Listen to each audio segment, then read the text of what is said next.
네, 반갑습니다. 새로운 기회 성경 공부 함께 시간을 가지겠습니다. 성도의 회복 탄력성, 뉴 노멀 시대의 성도의 삶. 성경 한 권이면 충분합니다라고 고백으로 삶을 우리는 살아야 합니다. 코로나 팬데믹으로 인하여 이 시대의 삶이 이전보다 더욱 예측하기 어려워지고 변화의 속도가 빨라지면서 우리의 질문은 어떻게 하면 위기를 피하며 살 수 있을까보다 어떻게 하면 위기를 이겨낼 수 있을까로 바뀌게 되었습니다. 모두가 위기와 어려움을 함께 경험하는 코로나 팬데믹의 상황 안에서 시련과 실패를 오히려 도약의 발판으로 삼아 더 높이 튀어오르는 성도가 되어야 합니다. 성경은 주님의 몸된 교회가 죽음과 같은 위기와 시련 안에서도 하나님의 영광을 세상에 더욱 드러낼 수 있는 진정한 회복이 오직 예수님의 변치 않는 사랑과 부활의 능력에 있다고 선언합니다. 예수님의 삶과 십자가, 사역을 통하여 발견되어지는 복음이야말로 코로나 팬데믹의 위기 안에서 성도가 다시금 붙들어야 할 우선적인 기본기가 되리라 믿습니다. 코로나 팬데믹의 위기 한복판에서도 예수님의 삶과 십자가 사역을 통하여 강력한 회복이 되고자 성도를 세워가는 성경 공부가 되고자 하나님의 말씀이 성경 말씀을 계속해서 공부할 수 있도록 도와드리고자 성경 공부 영상을 제작했습니다. 성경 공부는 하나님의 마음을 느끼는 것입니다. 성경 공부는 지식만을 쌓기 위해 하는 것이 아닙니다. 하나님의 마음을 헤아리고 하나님과 더 깊은 관계를 맺기 위한 것입니다. 성경은 하나님의 마음이라고 했습니다. 이 하나님의 마음이 어떤 마음인지 우리는 성경을 부지런히 연구하면서 알아가는 것입니다. 이걸 알아가는 것이 기본이 성도의 삶이라는 것입니다. 알지 못하면 오해가 쌉니다. 그러나 거기에 멈추면 안 된다는 것입니다. 성경에 기록된 하나님의 사람들을 인격적으로 만나고 그들의 삶을 배우고 하나님의 마음을 헤아려 깨달아야 합니다. 성경은 우리의 믿음과 삶의 기준이 되는 하나님의 말씀인 동시에 특정 시대와 상황을 특정 시대와 상황을 살았던 사람들의 언어로 되어 있습니다.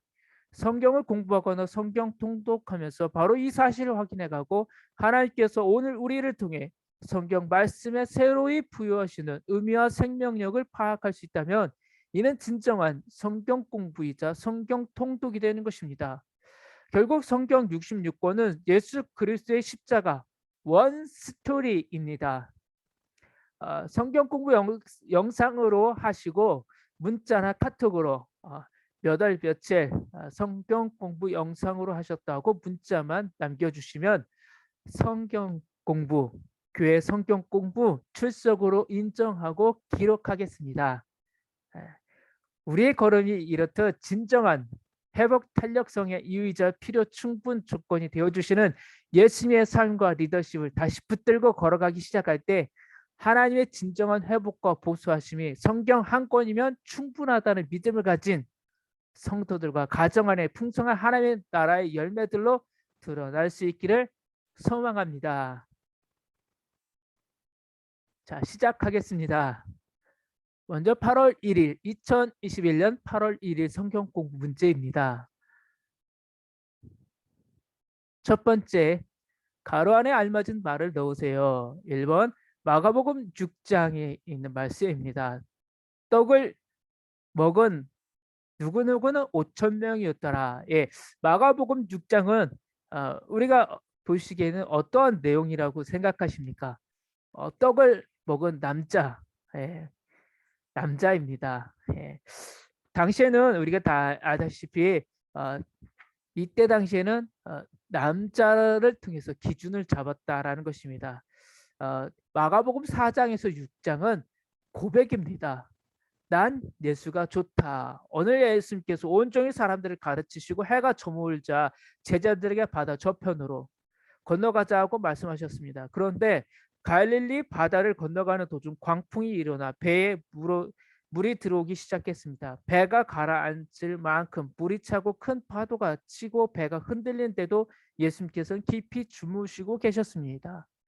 왜 우리 예수님께서는 흔들린 배에서 주무시고 계십니까? 피곤하시기 때문입니다.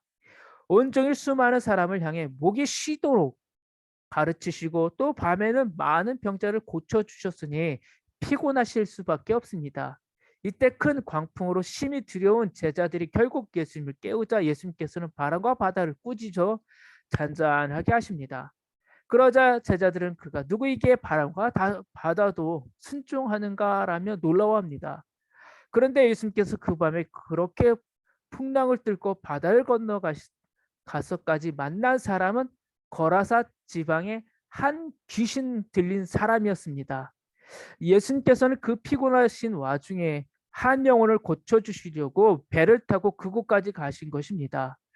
우리 예수님께서는 들에 핀 아름다운 백합화보다 들판에서 노는 양들보다 돼지 2,000마리보다 더 나아가 5천하보다 이렇게 한 생명을 더 귀하게 여겨 주셨다라는 것입니다.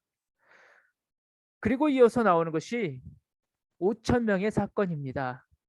하나님께서 이 땅에 보내준 예수님께서는 이 예수님을 통해서 우리를 구원해 주시겠다는 것입니다. 오병이의 기적을 통해서 우리는 예수님의 그 사랑을 느껴볼 수 있다는 것입니다. 왜 근데 남자냐? 이때 당시에 여자를 개수에는 파악되지 않았다는 이 사실 기억하시면 될 것 같습니다.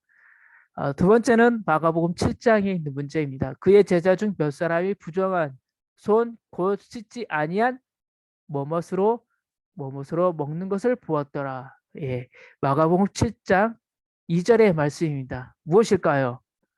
예, 마가복음 7장에 있는 말씀입니다. 예, 손입니다. 그리고 떡 먹는 것을 보았더라. 예, 여기서 이제 질문입니다. 마가복음 6장에서는 왜 남자를 이렇게 가로놓게 들어가 있고 또 마가복음 7장에는 손과 떡입니까? 예, 지금 이야기했죠. 이때 당시의 문화는 남자만 개수가 됐다는 것. 그리고 마가복음 7장에는 무엇이요? 곧 씻지 아니한 것. 예, 이 마가복음 7장은 전통입니다. 장로들의 전통인데 구약에서 레위기의 전통을 보면 어떻습니까? 제사장의 전통. 하나님께서 주셨던 레위기법에 보면 600가지에 넘는 법에 보면 하나님께서는 이것을 먹으라, 이것을 먹지 말라, 그리고 이것을 지켜라, 이것을 행하라라는 것을 하셨습니다. 그 중에 예수님께서 강하게 말씀하셨던 것이 무엇이겠습니까? 예, 율법입니다. 율법을 잘 지키라는 전통인데 이 장로들의 전통은 오해했다라는 것입니다. 장로들이 자기들의 나름대로 법 위에 또 더 큰 법을 만들어 버렸다는 것입니다. 그래서 오해가 샀고 또 오해가 만들어졌다라는 것입니다. 그래서 그의 제자 중 예수님의 제자 중 몇 사람이 부정한 손, 곧 씻지 아니한 손으로 떡 먹는 것을 보았다라고 했을 때 이 예수님께서 말씀하셨던 것은 무엇이냐면 부정한 손, 떡이 아닙니다.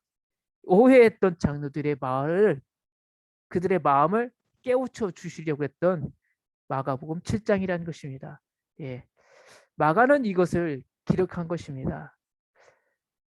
이 문화라는 것을 깨자라는 것입니다. 남자만의 5천 명이 아니라 남자, 여자, 우리 어린 자녀들까지 이 하나님의 어린 양의 잔치에 모두 함께 했다는 것을 마가복음 6장 마가는 기록한 것입니다. 마가복음 7장 장로들의 전통이 중요한 것이 아니라 하나님이 우리에게 주신 구약 제사장 나라 법이 더 중요하다라는 것을 심어 주셨다라는 것입니다. 예, 다시 한번 광고합니다. 예, 성경 공부 영상으로 하시고 문자나 카톡으로 몇 월 며칠 성경 공부하셨다고 문자 남겨주시면 출석으로 인정해 드리도록 하겠습니다. 예, 시간이 얼마 없습니다. 빨리 마치도록 하겠습니다. 예, 주관식 단답형 간단히 답하도록 하세요. 예, 세 번째 문제 마가복음 8장 예수님께서 떡 7개와 생선 2마리를 축사하시고 약 4천 명을 배불리 먹이실 때 먹고 남은 조각 몇 광주를 거두셨나요? 예, 마가복음 8장에 있는 말씀입니다. 예, 일곱 광주리 우리가 아까 보았던 6장의 말씀과 조금 비교되는 말씀입니다. 이제 마가복음 9장 네 번째 문제입니다. 예수님과 함께 높은 산에 동행한 제자는 몇 명인가요? 예, 몇 명일까요? 높은 산에 올라갔던 제자들. 예, 예, 마가복음 9장 2절에 보면 3명, 베드로, 야고보, 요한. 항상 우리 베야요 이 3명은 꼭 기억해 주셔야 합니다. OX 문제입니다. 아마 영상을 보시면서도 여러분들이 한번 맞춰보세요. 이게 정말 하나님의 말씀일까? 틀렸을까? 마가복음 10장 인자가 온 것은 섬김을 받으려 함이 아니라 도리어 섬기려 하고 자기 목숨을 많은 사람의 대속물로 주려 함이니라. 예, 마가복음 10장 45절 틀렸을까요? 맞았을까요? 예, 예. 한번 볼까요? 예, 45절 맞았습니다. 예, 우리 될 수 있으면 이 마가복음 10장 45절 말씀을 암송하셨으면 좋겠습니다. 예, 여섯 번째 문제입니다. 마가복음 11장 요한의 세례가 하늘로부터냐 땅으로부터냐 내게 대답하라. 이게 맞을까요? 틀릴까요? 요한의 세례가 하늘로부터냐 땅으로부터냐 문제 보면 만든 것 같은데 예, 틀렸습니다. 어디가 틀렸을까요? 예, 사람으로부터 땅이 아니라 사람으로부터라고 그랬습니다. 예, 이 땅이라는 부분이 틀렸습니다. 하늘과 사람 요한이 이야기했던 부분입니다. 예, 몇 가지 좀 더 이야기해 드리고요. 빨리 마치도록 하겠습니다. 예, 중간사 400년이라는 성경의 중간에 우리 개신교에는 없는 외경이라는 부분이 있어요. 왜 제가 이 외경을 여러분들에게 지금 소개하냐면 이 구약을 지나서 중간사 400년의 속에는 헬라 제국이라는 문화가 담겨져 있습니다. 그런데 바로 이어서 나오는 것이 로마 제국의 문화입니다. 아카데미에 대해서 이 대학에 대해서 아실 겁니다. 헬라 철학이 꼽혔던 그 시대와 또 다가오는 로마 제국에는 많은 싸움이 있었습니다. 뭐 전쟁이라는 것도 있겠지만 그것보다 더 중요한 건 무엇이냐면 이 지식 싸움입니다. 헬라냐 로마냐 이 문화의 싸움인데 그 안에서 우리가 그 배경사를 잘 모른다면 우리 신약 우리 사복음서 특별히 사도행전의 이야기는 어떻게 보면 수박 겉핥듯이 보는 것처럼 볼 수밖에 없습니다. 사두 계파가 왜 나왔고 바리새파가 왜 등장하게 되었는지 산해 들인 공예가 왜 세워졌는지를 아셔야지만이 사복음서를 깊이 있게 깨달을 수가 있습니다. 예, 그리스 문명을 들고 등장한 헬라 제국. 예.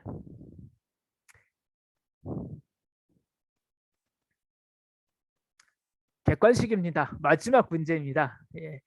마가복음 12장 예수님께 부활에 대한 문제를 던진 사회계층. 예, 제가 중간사 400년에 대한 이야기를 한 이유가 여기 있습니다. 헬라 제국에서 우리가 잘 아는 누가 있습니까? 소크라테스가 있습니다. 소크라테스가 마지막에 죽음의 잔을 들면서 어떻게 합니까? 자기 영혼에 대해서 이야기하지 않습니까?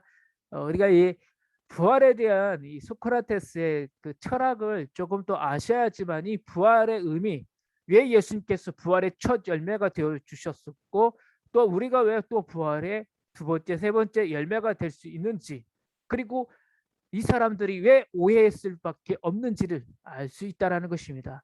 예, 부활에 대한 문제를 던진 사회계층 누구일까요? 18절 빨리 찾아보세요. 예, 마가복음 12장 18절에 나온 사람 누구입니까?